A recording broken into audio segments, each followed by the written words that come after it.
Welcome to ഫുഡിൻഷി. ഒരു cooker അടുപ്പത്ത് വെച്ചിട്ടുണ്ട്. നമുക്ക് കുറച്ച് ബീഫ് റോസ്റ്റ് ചെയ്തെടുത്താലോ, നല്ല ഗ്രേവിയോട് കൂടിയിട്ട്. അതിന് വേണ്ടിയിട്ട് ഇത് കുറച്ച് ഓയിൽ ഒഴിച്ച് കൊടുക്കാം.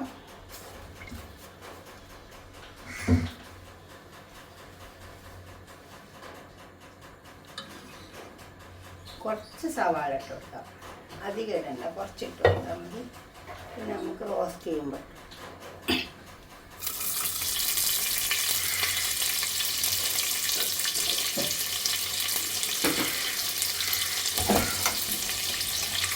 ബീഫ് കൊടുക്കാം.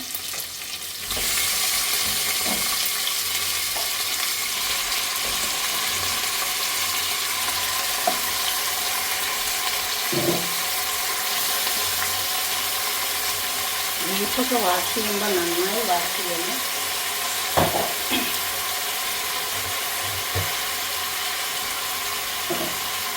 അങ്ങനെ ഇതൊന്ന് അഴിച്ചിട്ട് ഉപ്പ്, മഞ്ഞൾ,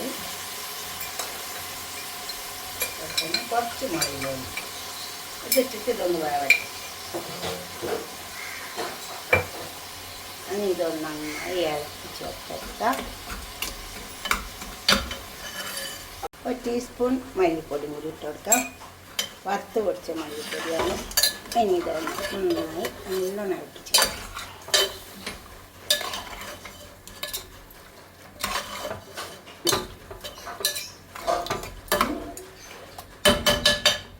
ഇനി ഇതൊന്ന് കുറച്ച് നേരം ഒന്ന് കുക്കർ ലോക്ക് ചെയ്യാണ്ട് ഒന്ന് അടിച്ചു കൊടുക്കുക. ലോക്ക് ചെയ്യണ്ട, കുറച്ച് സമയം നല്ലോണം മുരിഞ്ഞ് വന്നാട്ടെ. നമുക്കിതിലേക്ക് കുറച്ച് വെള്ളം ഒഴിച്ച് കൊടുക്കാറുണ്ട്. നല്ലോണം മുരിഞ്ഞ് വന്ന് ഇനി ഇതിൽ കിടന്ന് വേവട്ടെ. ക്ലോസ് ചെയ്ത് വെക്കാം. ഇനി വെന്ത ബീഫ് നമുക്കൊന്ന് റോസ്റ്റ് ചെയ്തെടുക്കാം. അതിന് വേണ്ടിയിട്ട് കുറച്ച് സവാള ഇട്ട് കൊടുത്തിട്ടുണ്ട്. ഈ സവാള ഒന്ന് മുരിഞ്ഞ് വന്നിട്ട്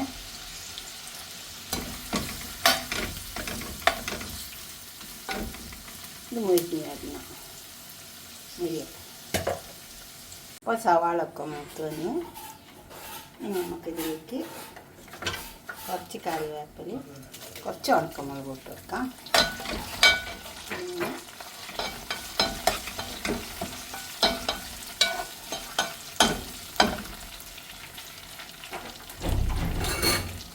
കുറച്ച് ഇഞ്ചി വെളുത്തുള്ളി പേസ്റ്റാക്കി വെച്ചു.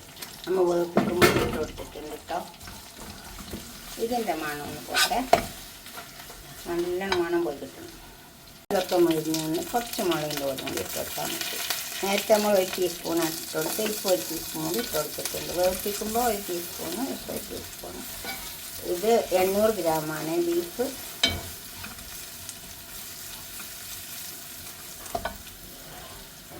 കുറച്ച് ഗരം മസാല ഇട്ട് കൊടുക്കാം.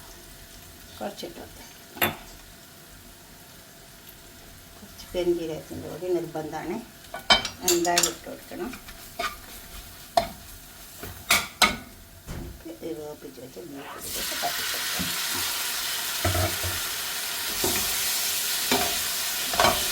കുറച്ച് സമയം ഇതാണ് അടുപ്പത്ത് കഴിഞ്ഞ് നല്ലോണം വെച്ച് ഈ വെള്ളക്കടിയും വെച്ചിക്കോട്ടെ. വേണ്ട, നമ്മൾ മട്ടനൊക്കെ നന്നായി നല്ല റോസ്റ്റായിട്ട് അതുപോലെ കുറച്ച് നേരം ഒന്ന് അടുപ്പത്ത് വെച്ചു. അപ്പോൾ ആ വെള്ളമൊക്കെ അതിൽ വറ്റിക്കോളും. ഇനി കുറച്ച് തേങ്ങ കൊത്തിട്ട് ഇട്ട് കൊടുക്കാം. തേങ്ങ കൊത്തി ചെറുതാക്കി അരിഞ്ഞെടുത്താണ് ഇട്ട് വറുത്തെടുത്ത് നമുക്കൊരു പാത്രത്തിലേക്ക് സെർവ് ചെയ്യാം. നമ്മൾ ബീഫ് ഇവിടെ കൊടുന്ന് വെച്ചിട്ടുണ്ട്. ഇതൊന്ന് പോലൊന്ന് ബീഫ് ഉണ്ടാക്കി നോക്കിയാട്ടെ. ഇതിൽ ബീഫിൻ്റെ കറി കുറേ ഉണ്ട് കേട്ടോ.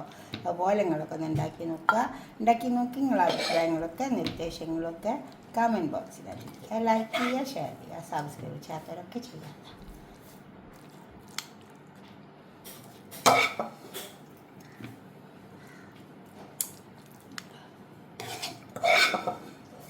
ഇത് നല്ല ടേസ്റ്റ് ഉണ്ടാവും. അടുത്തൊരു വീഡിയോ ആയിട്ട് നമുക്ക് പിന്നെ കാണാൻ. തീർച്ചയായിട്ടും ഷെയർ ചെയ്യണം, സബ്സ്ക്രൈബ് ചെയ്യണം, അപ്പോൾ തന്നെ ലൈക്ക് ചെയ്യും വേണം. ഇഷ്ടപ്പെടും. Okay, by. കമൻറ്റ് ബോക്സിൽ കമൻറ്റും ചെയ്യണം.